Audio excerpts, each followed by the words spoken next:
Hi guys, this is Alex with Cohen Health and Performance. So I want to take you guys through a prone single arm swimmer.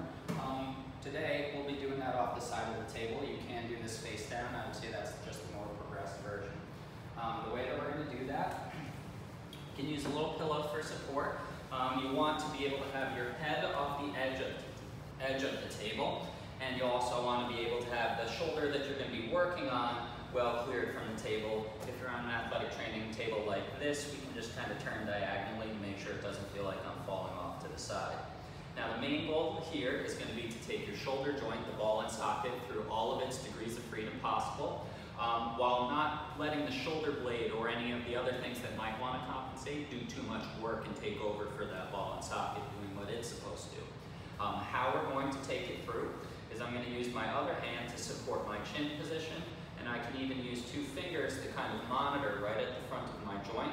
If I notice that my shoulder blade rolls forward, I'll feel myself pop into those two fingers.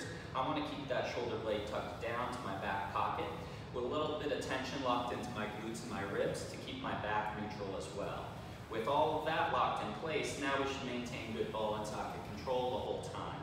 I'll start by squeezing my fist just to give my fist something to do, and if I'm feeling like I'm struggling to keep my elbow straight or to shrug, I'm going to squeeze harder throughout this range of motion.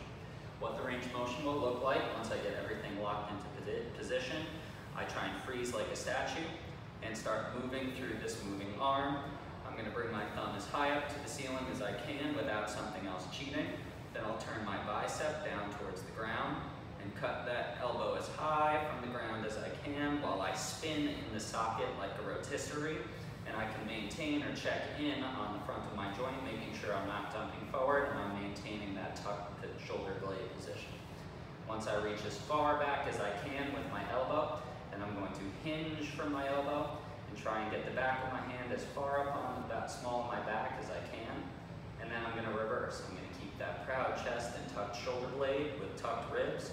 I'm going to pull the back of my hand off the small of my back, hinge from the elbow, spin out so that my thumb leads towards the ceiling as I reach and grip, coming back overhead without shrugging or without losing my rib position.